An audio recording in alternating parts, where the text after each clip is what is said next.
বাধ্য আপনাকে আসতেই হবে, কারণ আমার নবীর সোনার মদিনা বাদে শান্তি নাই।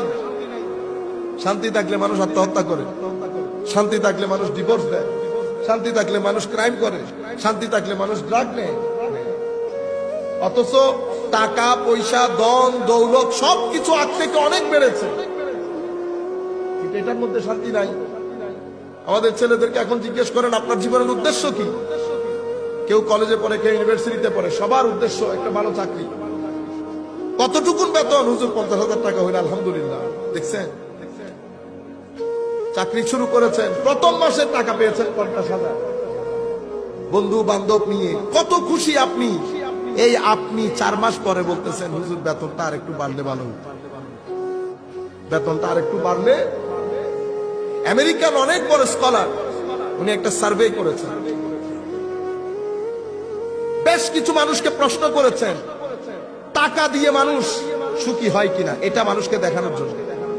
আপনার বেতন বছরে $50,000,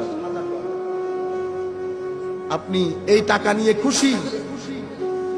মানে আর একটু বাড়লে ভালো। কত পর্যন্ত চান? 1 লাখ। তবে প্রথমে কেমন ছিল? প্রথমে তো ভালো লাগছিল, কিন্তু এখন মনে হচ্ছে আর একটু বাড়লে ভালো।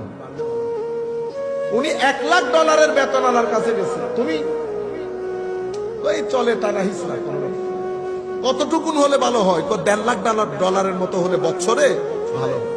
উনি $1.5 লাখ বেতন আলার কাছে গেছে। এটার কোন সীমা পরিসীমা নাই। $5 লাখ বছরে যে পায়, সেও বলতেছে $10 লাখ হইলে ভালো হতো।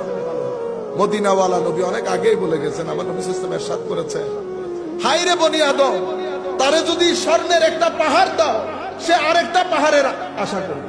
তারে যদি আরেকটা পাহাড় দাও, সে আরেকটা পাহাড়ের আশা করবে। শেষ পর্যন্ত সে মাটিতে ঢুকে যাবে, শান্তির দেখা পাবে না। আলহাকুমুত তাকাসুর হাত্তা যুরতুমুল মাকাবির। ধর্ম বলছে তাকাসুর না, অনেক অনেক অনেক না। তো অনেকের পিছনে দূরতে দূরতে তো হাত্তা যুরতুমুল মাকাবির হবে, কবর পর্যন্ত পৌঁছে যাবে, শান্তির দেখা পাবে।